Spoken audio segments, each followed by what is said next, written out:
Hello everyone, my name is AZZATRU, how are you, and welcome to another Star Wars Battlefront 2 video of mine. And in this video I'm going to be taking a look back at the past year of Star Wars Battlefront 2, because a year ago today Battlefront 2 released to the world, and a lot has changed since then. We've had some extreme highs within the community, but we've also had a lot of lows, particularly at the launch of the game, and I'm going to be discussing everything from the content we've got, going month by month, all the way back before the game released and my thoughts and feelings, and talking about the future as well. During this video, I'm going to have a bunch of images breaking down the content and changes to the game month by month, and these images were created by another Star Wars Battlefront 2 YouTuber called SammyBoy. He let me use them, and I would really want you to check his channel out. He made a similar video to this one, and he does other Battlefront 2 content, and because he let me use these images, it's only fair that I give credit and shout him out. So his link will be in the description below. So let's go all the way back to the beginning of 2017. We just had a year's worth of content for Star Wars Battlefront 2015. Ultimately, some of it wasn't great, and some of it was really good. The game launched kind of well, but to a lot of criticism because of the bare bones content. But over that year, Dennis and the DICE team really delivered on some really good content. So we was going into the announcement of Battlefront 2 pretty excited because we knew they'd be able to build off the original game. They'd have like 2 years of feedback from the community to build more and make a better game. Now, at the start of 2017, I was able to give feedback on Battlefront 2 before it had been revealed. It was revealed in April at Star Wars Celebration of 2017, and this was the first time the public saw it. It had an incredible reveal trailer, and the reaction was very big, especially because it was free eras, you know. And then, if we fast forward to June, we had the gameplay reveal at EA Play, and again, I had been giving feedback on the game. I did go to EA Play, and we revealed the gameplay trailer to the world, and it was met with a lot of love. You know, I was lucky enough to even be part of the trailer making, and was one of the clone troopers and some of the battle droids in the trailer, and, you know, for me, that was a massive thing to me.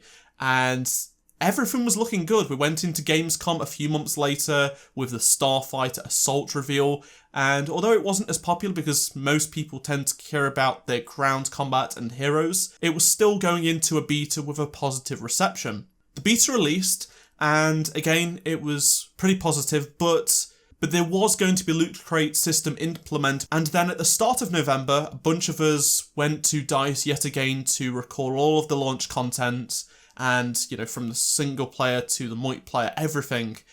And we were very surprised about what had been added into the game regarding the loot crate system. And then when we started posting videos, the whole internet just erupted and turned on this game. And it really ruined the launch because we had a game that had been hyped for so long. It came out in EA and Origin Access a few days before official release, and people knew what the system was. You had to pay for heroes, it took time, you could pay for money and potentially get good star cards. And the release of the game was dealt a huge blow. A lot of people cancelled their pre-orders, but a lot of people who weren't going to buy it anyway were just hating on the game. And I remember the eve of the release getting a phone call from EA to say that they're getting rid of the microtransactions in the game, and I don't think anyone expected this. It was the right thing to do, but I don't think anyone expected it whatsoever. And the fact they pulled it before it came out was a huge positive for the game, because it meant it didn't start happening when most people were playing. It shouldn't have been in the system in the first place, but nevertheless, it did stop before it did officially get released. But now let's talk about individual months, starting with November, because we did launch with a bunch of brand new planets which were requested, which was awesome. Free eras, which is exactly what we wanted. We had brand new heroes such as Yoda and Darth Maul, which were huge fan favourites. It launched with a lot more weapons, a lot more star cards, a lot more equipment, that sort of stuff. We had so many more vehicles. There was like 30 or 40 more vehicles in this game than there was in the previous game, even with all its DLC. Moving on to December, we had Season 1, and Seasons were going to be the free expansions for Battlefront 2 throughout the future of the game. We got Crate, a brand new large-scale map within the first month of release. We also got a new Starfighter Assault map, 2 new heroes, which was good, plus a hero Starfighter. We got 3 extra campaign missions. Even though a lot of people didn't like the campaign, it was still additional missions to the game, plus it tied in with The Last Jedi. And then you had all those different challenges that lasted over the period of 4 weeks, later to be extended to like 7 or 8 weeks. Unfortunately, as much as the idea of this live service and this season was great, it was great substantial content within the first month of release, and they were doing this pick your side thing where you could pick either the First Order or the Resistance, and we competed in challenges to unlock stuff for those heroes, and it was a really good idea, but it wasn't well executed because the challenges weren't always tracking, and the rewards weren't always coming in time and stuff like that. It just wasn't perfect. I mean, it was their first time doing it, fair enough, but it could have been better, and unfortunately we never got anything close to a season like this again. So it's such a shame that the ideas were there, but it didn't actually get executed perfectly and was never seen again. So January was a really bad month for the community.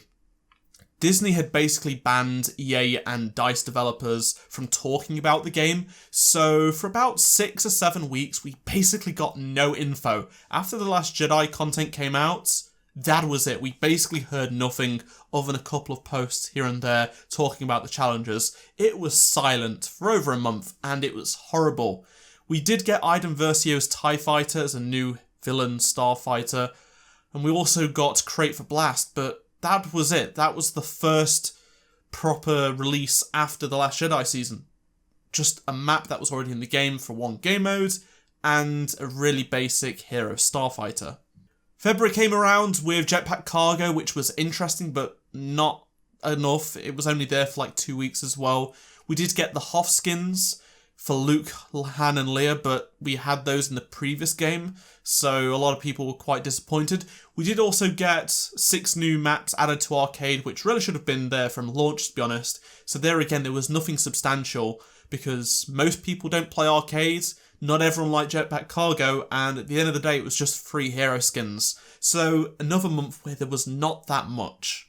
Then March came around, and we had this fantastic progression system that is alive and well in the game right now. It really made the game what it is today. Without this almost perfect progression system, I don't know where we'd be, because you play the game, you unlock XP, you basically get skill points for your classes, and you can pick what you want.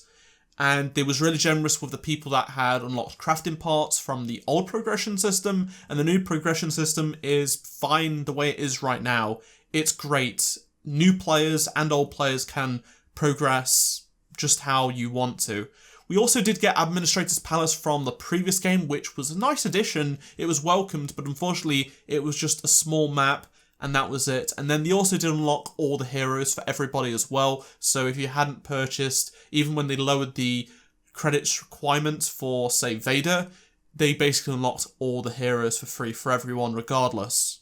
So again, yet another month which came with not much communication other than we did get that progression system, which is great. Going into April, things were looking positive. We did get Ewok Hunt, which was not requested by the community, but it brought a lot of fun to the community. It made a lot of people go and get the game. Same with the progression system. A lot of new people came to the game, came back to the game, and it was a good month, really. We had new skins for troopers and heroes.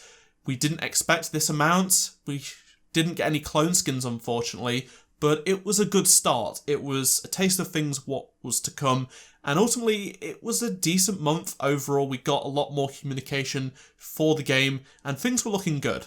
And then in May, we did get Jabba's Palace. We also got Hero Showdown and a couple of legendary skins for Leia and Lando. But again, there was nothing substantial. It was an old remake map with no change, and a mode that not a lot of people were playing. And then in June, the Han Solo season began. And to be honest, it wasn't bad content. It was just that we didn't want solo content before Clone Wars content. We really wanted more Clone Wars content. But this wasn't a bad drop because we got Kessel, which for me is a good map. It works really well with Extraction, which was a fan favourite mode from the previous game brought back into Battlefront 2. Unfortunately, it's not on many maps. It's only on Jabba's Palace and Kessel. But it's a fun game mode. We also got some skins for Han, Lando and Chewie, and we also got the new non-holographic menu, and it was a good quality of life improvement. Alongside this, we did get the announcement from Dennis at EA Play we would be getting Count Dooku, Anakin, Obi-Wan, General Grievous, Geonosis, a large-scale game mode and more coming in the future for Star Wars Battlefront 2. Unfortunately, not all of it has made it into this year, but that's when things really took a turn for the positive because we got this substantial content we've been asking for on its way. We just was lacking details. Then we had July, which was another really bad month. We literally had Hero Starfighter added in and some lightsaber combat changes, and that was basically it. There was literally nothing to talk about. It was a sad month. It was a long month because there was literally nothing added to the game, especially after that EA Play announcement. It seemed really poor compared to the last couple of months. We started getting roadmaps and community transmissions, which was much better than what we previously had where we went over a month without knowing anything. And then in August we got Naboo Hangar added to Blast, but it wasn't substantial. We got some new end of round stats. We also were able to purchase emotes, and we also got new clone skins, the 41st core and the 327th core. You could also toggle your lightsaber, but again, these were really minor changes that should have been at the game at launch or at least earlier on. And the lack of developers on Battlefront 2 but working on BF5, that had moved on to BF5 really showed because we were getting literally nothing. Plus these skins had been leaked back at the launch of the game when it was data mined. So that was a real shame. However, in September, things started looking much better for the game. Although there wasn't much content, we did have a lot of stuff to talk about. So we had the new squad system, we had 2 new Clone Trooper skin appearances, which were requested as well. But community transmissions started to be every week, which was awesome because basically every week we know something new about the game, about the future.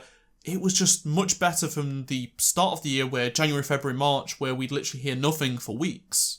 And just last month, we got a brand new villain in the form of General Grievous with a new battle damage skin. We also got the health kill cards for the heroes, which had been requested for some time. Plus, this squad system received a really nice quality of life improvement. Ultimately, the game is in a good place right now. If you think about it, 12 months ago, we was missing so much. A lot of these really basic things that they added over time, and the game and the community has lasted and battled through all of these challenges. See, this month we're getting Geonosis, a brand new large-scale map, which should have come many months ago, but it's coming. We have Obi-Wan and different skins. We have 3 new vehicles, the ATT, the Bulk Speeder, the Stab Speeder. We also have new Clone Legion skins. And although this isn't what we want more, and this should have definitely come earlier, it's a year after the issues at launch, but we're here. We're finally here where we're getting substantial content frequently. Of course, December we're not going to get anything because of Christmas and stuff, but again, we're going to be getting more in January. So I'm going to be talking about where the game is now.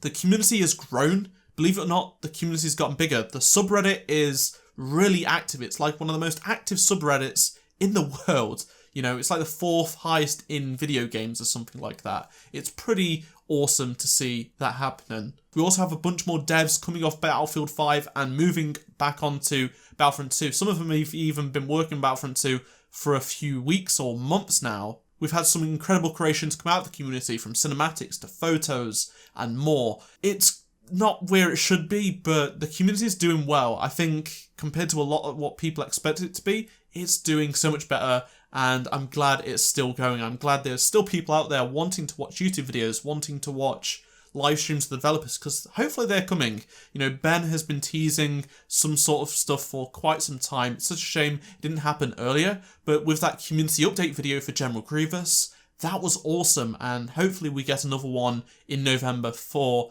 this update. The communication has been the best it's ever been for any Battlefront game. You know, we're getting weekly community transmissions detailing upcoming features or changes to the game, which is great for us content creators, but also for the community that want to know stuff about it. And the social media aspect of things is even better because this account, this EA Star Wars Twitter account and whatnot, basically did not post much.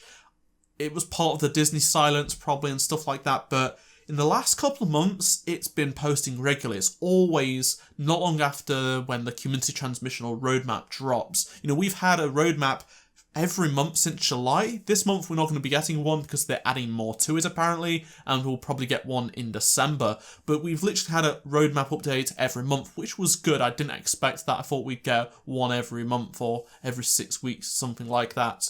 Also, the EA Star Wars Facebook and Instagram are really active as well. They're constantly posting, they're constantly replying to people, because believe it or not, there's a lot of people in the comment sections of Facebook and Instagram that are really uninformed. They keep saying, is it pay to win? Can you use money to buy star cards and stuff like that? Where's General Grievous? Is he in the game? And these Instagram and Facebook accounts are replying saying, it's here, you can play it right now, which is good, which is very good, because 6 months ago, we had nothing of this, and it's such a shame we didn't, because I think the game would be at a different level. It wouldn't have this backlash still happening 12 months later. Looking forward to the future then, well, we are definitely going to be getting content in January and February. We've got Count Dooku coming up first, then we have Anakin and a few other things. We have that large-scale game mode, which I think most of the community is excited for the most. Unfortunately, it's not going to be here until February, which is such a shame. We really need more modes. We need this big mode as soon as possible. Looking beyond February, it's already been confirmed by Dennis and Ben that we would be getting content post-February, after the release of Anakin Skywalker at the end of February. So we're going to be getting something potentially in March, whether it be April. I mean, next year is going to be a really big year for Star Wars. We're going to have the Mandalorian TV show. We're going to be having Episode 9. We're going to be having Season 7 of the Clone Wars TV show. There's going to be so much they can cover in Battlefront 2. So it only makes sense they keep it up and keep going, because they're showing commitment to the game. It's just whether how long and how much we're going to be getting. I would love to see a bit more Starfighter Assault stuff, but first focus on some more Clone Wars maps. We need Coruscant, I think. That's my most wanted piece of content that's not been confirmed so far. I would love to see Coruscant, maybe a new small mode here and there, and some heroes as well, some new vehicles and some Starfighter Assault stuff. We're going to be getting a brand new trailer for Battlefront 2 featuring the new content any day now. I cannot wait for that, and I really hope that brings back a lot of people to the game, or people that missed it at launch and have missed it for the past year, to go pick it up. And if you know anyone that hasn't purchased the game yet or hasn't played in some time, go and recommend that they check it out, because it's really worthwhile. So there you have it. It's been a really long video, but I'm really glad I've been able to make this. I really wanted to make a video like this for quite some time now, but I wanted to wait until we did get to the 17th of November year anniversary, and I can't wait to see what the future holds for Star Wars Battlefront 2 and the community. Let me know your thoughts and feelings on everything I've discussed in the comment section below. Check out any of the 2 previous videos on screen if you did miss them. Subscribe if you're new around here, and I shall see you all in my next Star Wars Battlefront 2 video. Goodbye.